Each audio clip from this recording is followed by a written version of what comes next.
चलिए तो बात करते हैं मैट्रिक्स की या 2D एरे। ओके, देखिए जो एरे की डिफिनेशन है सिंपल एरे वन डायमेंशन, वही डिफिनेशन होता है आपका 2D एरे। तो what is array? Array is the collection of finite homogeneous elements. Okay, finite का मतलब नंबर ऑफ एलिमेंट्स आपके फिक्स होंगे।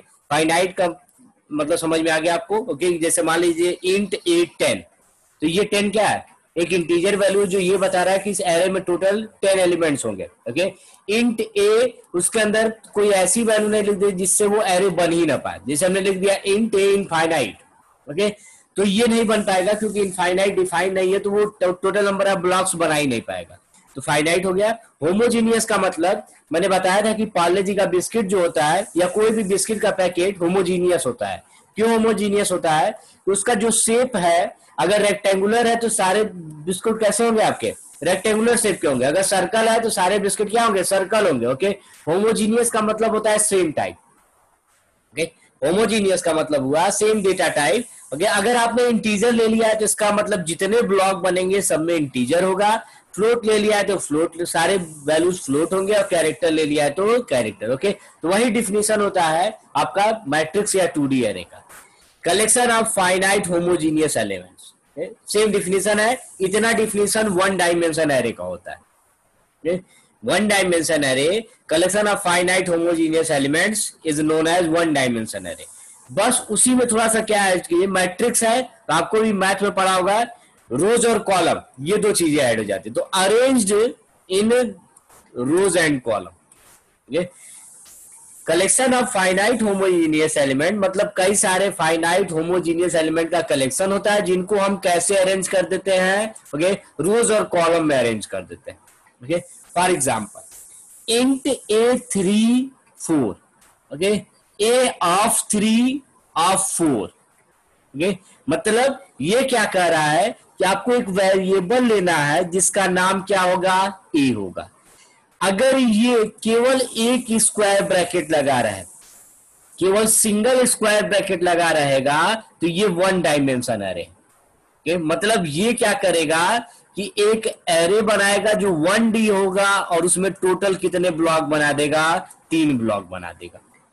ओके, 3 ब्लॉक आपके बन जाएंगे। लेकिन अगर आपने लिख दिया इंट ए स्क्वायर ब्रैकेट अगर 2 लग गए, इसका मतलब 2 स्क्वायर ब्रैकेट हो गया, तो ये 2D एरे हो गया। ओके, अगर यही एक और स्क्वायर ब्रैकेट लग जाएगा तो ये 3D होगा। तो नंबर ऑफ स्क्वायर ब्रैकेट ही बताता है कि वो कौन सा डायमेंशन है, 1D है कि 2D है कि 3D है। ओके, तो हमें अभी 2D पढ़ना है, तो हमने कहा कि अगर किसी वेरिएबल के आगे 2 स्क्वायर ब्रैकेट है तो इसका मतलब वो 2 डायमेंशन एरे। ओके, अब पहला ब्रैकेट क्या बताता है? नंबर ऑफ रोज। कि पहला ब्रैकेट क्या बताता है? नंबर ऑफ रोज, और दूसरा ब्रैकेट क्या बताता है? Number of columns. इसका मतलब, इस लाइन का मतलब क्या हुआ कि आपने एक वेरिएबल लिया। ओके, वो वेरिएबल अब कोई सिंपल वेरिएबल ना होके मैट्रिक्स है। वो क्या है? आपका मैट्रिक्स है। कैसे पहचाना? 2 स्क्वायर ब्रैकेट लग गया तो इसका मतलब अब वो मैट्रिक्स बन चुका है। ओके, जिसमें टोटल 3 रो है, 4 कॉलम है। तो सिस्टम क्या करेगा? एक मैट्रिक्स बनाएगा। किस ऑर्डर का? 3x4 का। ओके, 3 रो 4 कॉलम, तो ये 3 रो बन गए आपके, और ये हो गया आपका 4 कॉलम। ये मैट्रिक्स बन गया।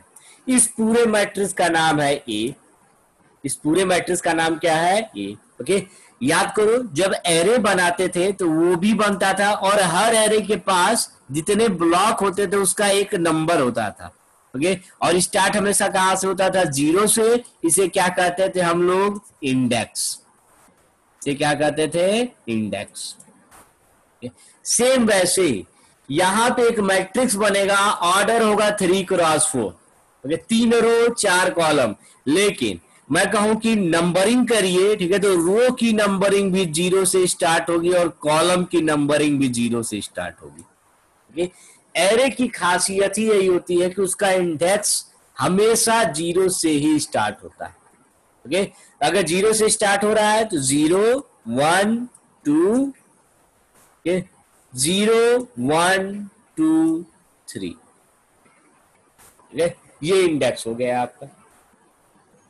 क्या हुआ, हमने कहा कि अगर इस लाइन का मतलब क्या हुआ, जो आपने लिखा है इंट A3, कह रहा है एक मैट्रिक्स बनाएंगे जिसका ऑर्डर 3x4 होगा, मतलब 3 रो होंगे 4 कॉलम होंगे, एक मैट्रिक्स बना 3 रो 4 कॉलम। ओके, ये इंट क्या बता रहा है कि इसके अंदर जो वैल्यू स्टोर होगा वो हमेशा इंटीजर ही होगा।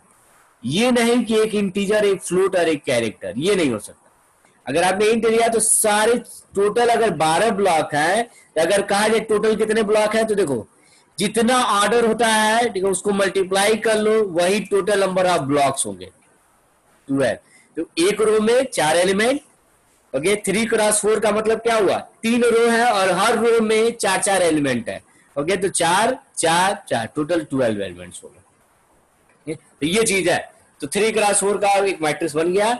अब हम बात करें, इसका पूरा नाम तो ए है, इस पर्टिकुलर ब्लॉक का नाम क्या हुआ। ओके, तो देखो कैसे लिखा जाता है, देखा जाता है किस रो में है और किस कॉलम में। ओके, दोनों इंडेक्सेस का नाम बताइए। ये जीरोथ पे है, मतलब 0 रो 0 कॉलम, इसका नाम क्या हुआ, ए ऑफ, पहले रो लिखिएगा ए ऑफ 0 एंड देन ब्रैकेट में ए ऑफ 1। 2 स्क्वायर ब्रैकेट जरूर लगाइएगा। अगर आप 2 स्क्वायर ब्रैकेट नहीं लगाएंगे तो ये मैट्रिक्स नहीं होगा। अगर गलती से हमने कहा A0 और एक स्क्वायर ब्रैकेट लगाना भूल गया मैं, तब ये मैट्रिक्स नहीं है, ये 1 डायमेंशन एरे है। इसका मतलब क्या हुआ, एक एरे है, उसका ये पहला ब्लॉक है, मतलब ये वाला ब्लॉक है, ये वाला ब्लॉक।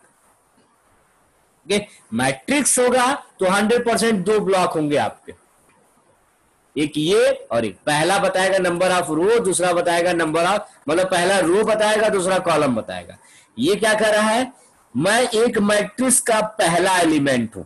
ये क्या कर रहा है, मैं मैट्रिक्स का पहला एलिमेंट हूं। क्यों पहला एलिमेंट हूं, क्योंकि 0th रो पे है, 0th कॉलम पे है, इसका मतलब फर्स्ट एलिमेंट। ओके, तो अगले का नाम क्या होगा, ए, किस रो में है, 0 1, A01, A of 0 and then A of 1। ये हो गया अगला एलिमेंट। ओके, अगला क्या होगा, A02 A03। तो अगर किसी पर्टिकुलर ब्लॉक का नाम आपको निकालना होगा तो सिंपल है, ये क्या हुआ, okay, A of 1 2, first row second column में। ओके, मैंने कहा इंट A33, इस लाइन को ध्यान से देखिए, ये चीज जरूर समझिए, इंट A33, इस लाइन का मतलब क्या है, इस लाइन का मतलब है आपको एक मैट्रिक्स बनाना है जिसमें 3 रो और 3 कॉलम होंगे और उसका डेटा टाइप इंटीजर होगा। ओके, अगर हम कहें इंट A33, इंट के साथ जब इसे लिखा जा रहा है, इसका मतलब क्या है कि आपने एक मैट्रिक्स बनाया जिसमें 3 रो है और 3 कॉलम, मतलब 0 1 2 0 1 2, ये मतलब हुआ। ओके, लेकिन अगर हमने कहा A02 और इंट नहीं लिखा है, इंट या फ्लोट इसके सामने नहीं लिखा है, ओके, तो ये नहीं बता रहा कि आपको एक मैट्रिक्स बनाना जिसमें 0 रो रहेंगे और 2 कॉलम रहेगा, ये नहीं बता रहा है। ये क्या कह रहा है कि मैं एक एलिमेंट हूं उस मैट्रिक्स का, जो आपने 3x3 या जो भी मैट्रिक्स बनाया होगा, मैं उसका एक एलिमेंट हूं। ओके, और वो एलिमेंट कहता हूं फर्स्ट रो के सेकेंड कॉलम में हूं, मतलब 0th रो के सेकेंड कॉलम में, मतलब ये एलिमेंट। तो ये चीज ध्यान से देखिए कि जब इंट के साथ लिखा जाता है मैट्रिक्स तो वो मैट्रिक्स बनाता है, लेकिन अगर बिना इंट विंट के लिख रहे हो तो वो क्या बताता है कि मैं उस मैट्रिक्स का कोई एक पर्टिकुलर एलिमेंट हूं। ओके, ये चीज है, तो ये चीज ध्यान में रखिएगा कि अगर बिना इंट वाली लाइन के साथ आप लिख रहे हैं तो वो किसी पर्टिकुलर मैट्रिक्स का एलिमेंट बताएगा, और अगर आपने इंट फ्लोट के साथ लिखा तो वो मैट्रिक्स बनाएगा। ओके, ये चीज है। अब बात कर रहे हैं, ठीक है, ये चीज समझ में आ गया आपको। Okay, declaration of the matrix, matrix को डिक्लेयर कैसे करते हैं। ओके, तो देखिए सिंपल है, डिक्लेरेशन का मतलब वही इंट वाली लाइन लिख रहा है उसी को डिक्लेरेशन, एक मैट्रिक्स क्रिएट करना है आपको। ओके, तो कैसे कहता है कि जो भी आपको डेटा टाइप लिखना हो वो डेटा टाइप बता दीजिएगा, इंटीजर, फ्लोट, कैरेक्टर, जो मन करे वो। यहाँ पे जो एरे का नाम लिखना चाहते हैं वो बताइएगा, फिर एक स्क्वायर नंबर ऑफ रोज कितने हैं, दूसरे में बताइएगा नंबर ऑफ कॉलम कितने हैं। Okay, for example int A33, इसका मतलब 3x3 का एक मैट्रिक्स बनाना है। ओके, हाँ 3x3 का एक मैट्रिक्स बनेगा। ओके, पहला रो का इंडेक्स 0 1 2, कॉलम भी 0 1 2। ओके, लेकिन मैंने कहा कि एलिमेंट कौन कौन से होंगे, तो A01, A02, A00, ये एलिमेंट होंगे। A10, A11, A12, A20, 21, 22, ये एलिमेंट होंगे। ये क्या कह रहा है कि 4x2 का एक मैट्रिक्स बनाना है। 4x2 का मतलब 4 रो 2 कॉलम, टोटल एलिमेंट कितने होंगे, 8 होंगे। ओके, टोटल एलिमेंट देखो 4 रो है और हर रो में 2 2 है, दो, ठीक है, 2 2 4 2 6 2 8, टोटल एलिमेंट 8 है। या ऑर्डर को मल्टीप्लाई कर दीजिए, वही आपका नंबर ऑफ एलिमेंट्स हो जाएंगे किसी भी मैट्रिक्स में। ओके, तो ये हो गया जब भी आप कोई मैट्रिक्स बनाना चाहे, ठीक है, सिंपली आप जो मैट्रिक्स क्रिएट करना चाहते हैं वो करिएगा। ओके, डेटा टाइप आप बता दीजिएगा। Okay, number of rose, number of column आप प्री डिफाइन कर सकते हैं। ओके, 3 रो है 4 कॉलम है, 4 रो है 2 कॉलम। ओके, अब बात करते हैं, मैट्रिक्स बन तो गया मेरा, इसके अंदर हम अब वैल्यू रखना चाहते हैं। जब भी किसी वेरिएबल के अंदर आप वैल्यू रखते हैं उसी को कहा जाता है initialization. Storing the value inside any variable is known as initialization. Okay, जैसे हमने कहा इंट ए, इंट ए ये क्या है, तो ये डिक्लेरेशन है। ये क्या है, डिक्लेरेशन है। आपने यहां वैल्यू स्टोर नहीं किया। ओके, आपने सिर्फ एक वेरिएबल लिया है जिसका डेटा टाइप क्या है, इंटीजर है, मतलब डिक्लेयर, मेमोरी आपने एलोकेट किया, एक मेमोरी ब्लॉक बन गया आपका। ओके, अब क्या है, मैं चाह रहा हूं कि इसके अंदर वैल्यू स्टोर हो, ठीक है, तो हमने लिख दिया a बराबर 5। ओके, ये क्या है आपका इनिशियलाइजेशन, ये क्या है आपका इनिशियलाइजेशन। ये आपने इस वैल्यू के अंदर वैल्यू स्टोर किया 5। जब आप यहीं पे वैल्यू दे देते हैं वेरिएबल को, ठीक है, इक्वल टू करके वैल्यू देते हैं, उसे कहते हैं कंपाइल टाइम इनिशियलाइजेशन। तो क्या कहा जाता है, कंपाइल टाइम इनिशियलाइजेशन। जब आप असाइनमेंट ऑपरेटर का इस्तेमाल करके वैल्यू स्टोर करते हैं उसे कहते हैं कंपाइल टाइम। ओके, लेकिन मैं चाहता हूं प्रोग्राम को रन कराने के बाद वैल्यू दिया जाए। ओके, यहां पे वैल्यू मत दीजिए, हमने कहा एक वेरिएबल ले लीजिए, अब रन कराइए, उसके बाद वैल्यू दीजिए, उसे कहते हैं रन टाइम। और कैसे इस्तेमाल होता है, scanf %d, okay, and day, this is your run time initialization. तो वैल्यू स्टोर करने के 2 तरीके हैं, पहला होता है कंपाइल टाइम, दूसरा होता है रन टाइम। ओके, और बढ़िया समझ लो, जैसे मेन मैंने लिखा इंट a बराबर 10, b बराबर 20 and c, printf %d comma c, मैं c की वैल्यू प्रिंट करा रहा हूं और c इक्वल टू क्या है, a प्लस b। आपसे कोई पूछे ये रन टाइम इनिशियलाइजेशन है कि कंपाइल टाइम, तो ये कंपाइल टाइम है। क्यों, देखो a में तुरंत 10 रखा, b में 20 रखा, c की वैल्यू 30 आएगी, वही 30 प्रिंट हो जाएगा। रन करा रहा हूं, देखो 30। ओके, फिर से रन करा रहा हूं, फिर से 30, फिर से रन करा रहा हूं, फिर से 30। लेकिन इसका एक ड्रॉबैक है। क्या ड्रॉबैक है कि आप जितनी बार रन करा रहे हैं, ठीक है, आउटपुट 30 ही आ रहा है। आप जितनी बार रन करा रहे हैं आउटपुट आपका हर बार कितना आ रहा है, 30 आ रहा है। ओके, आप इसे सही करना चाहते हैं कि आप बार बार वैल्यू चेंज करें। ओके, तो कैसे, मैंने कहा यहां पे वैल्यू मत दे, आप क्या करिए, स्कैन कर लीजिए, स्कैनf %d and a and b। Okay, अब रन कराइए। अब यहां पे देखो रन कराने के बाद वैल्यू मांग रहा है, this is your run time initialization. कहा 34, 56, जोड़ दिया 90। ओके, फिर रन कराया, फिर वैल्यू आप चेंज कर सकते हैं 78, 67। तो रन टाइम का यही फायदा कि आप बार बार वैल्यू को चेंज कर सकते हैं। ओके, तो जैसे यहां पे रन टाइम कंपाइल टाइम होता है, वैसे ही मैट्रिक्स में भी होता है। हमने कहा पहला कि कंपाइल टाइम पे आप वैल्यू इनिशियलाइज कीजिए, पहला है कंपाइल टाइम, कंपाइल टाइम। जैसे int a2 3, इसका मतलब यहां पे एक मैट्रिक्स बना होगा जिसका ऑर्डर 2x3 होगा, लेकिन मैं चाह रहा हूं कि यहीं पे इसकी वैल्यू दे दिया जाए, स्कैनएफ ना किया जाए। ओके, 2x3 टोटल कितने एलिमेंट हुए होंगे? 6, मतलब 6 एलिमेंट आपको देना है। चलिए 1 2 कोई भी वैल्यू आप दे सकते हैं, मैंने 6 वैल्यूज दे दी। पहला तरीका।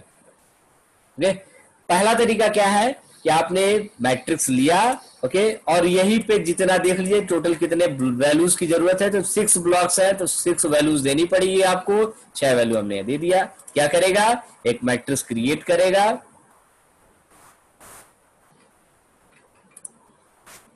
2x3 का एक मैट्रिक्स, 2x3। ओके, ये मैट्रिक्स क्रिएट हुआ, 1 2 3 4 56 7 8। ओके, पहला रखिएगा 1, देन 2, देन 3, देन 56। एक एक ब्लॉक में एक एक वैल्यू स्टोर कर देगा, 7 एंड 8। ये स्टोर हो गया आपका। ओके, ये लेकिन अच्छा नहीं लग रहा, ये मैट्रिक्स की तरह नहीं दिख रहा। तो एक और तरीका है, आप चाहते हैं जो कंपाइल टाइम कर रहा है वो मैट्रिक्स की तरह दिखे भी, हमने कहा तो लो दूसरा तरीका ले लो।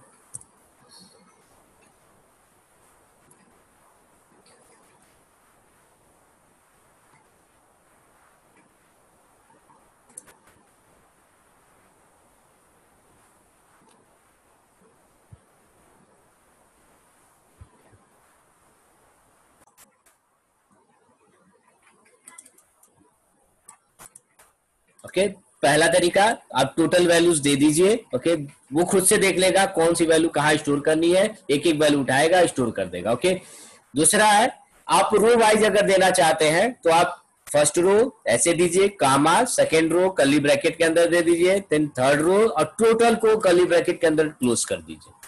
ओके, तो ये दो तरीके हैं आपके कंपाइल टाइम।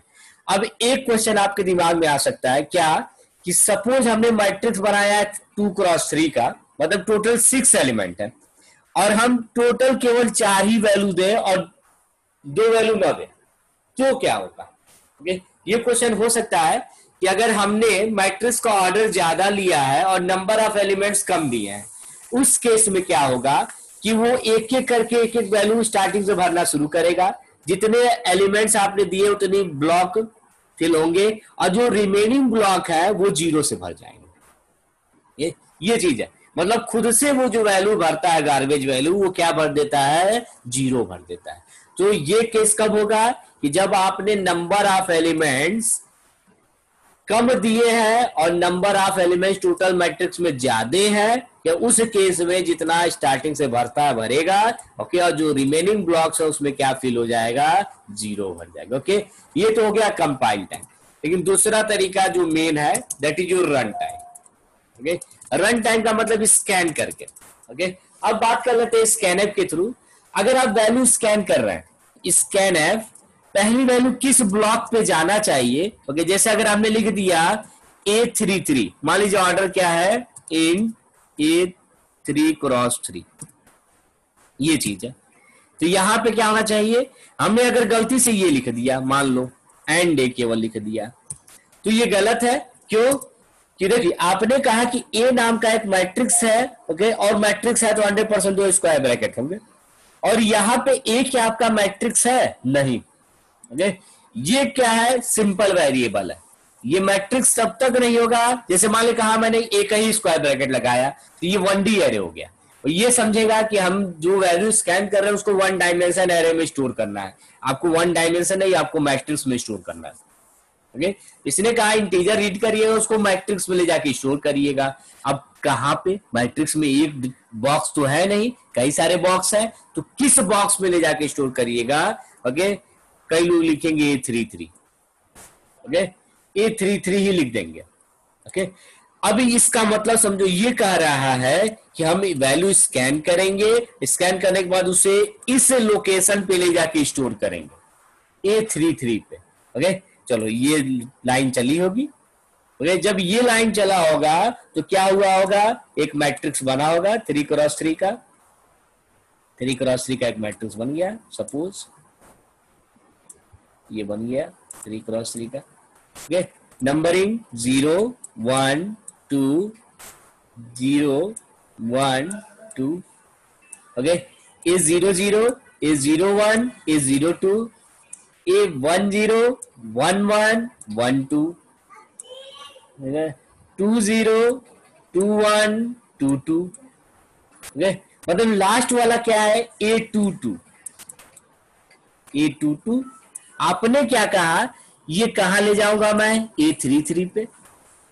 ओके, A33 तो है ही नहीं, ये लास्ट वाला कहां पे है, A22 पे है। ये चीज दिक्कत, आपने जो कहा कि ये वैल्यू स्टोर होगी A33 पे, तो ये लोकेशन है ही नहीं, तो ये जाएगा ढूंढेगा A33 कहीं है नहीं है, तो ये चीज गलत है। आप कहां कहां वैल्यू स्टोर कर सकते हैं, 0 0 0 1 0 2 1 0 1 1 1 2 2 0 2 1 2 2, मैक्सिमम यही स्टोर कर सकते हैं। ठीक है, तो आपने ये जो लिखा है वो गलत है, तो आप सही करिए। कैसे, अगर मैंने कहा ये स्टोर करना भी है तो कहां स्टोर किया जाएगा, देखिए स्टोर करते हैं। हमने कहा स्कैनएफ कहां कहां स्टोर करूंगा, पहला वाला 0 0 0 0, पहला वाला हो गया 0 0 पे। ओके, चलो अगला स्कैन कहां होगा, अगली वैल्यू कहां जाएगी, ए 0 1।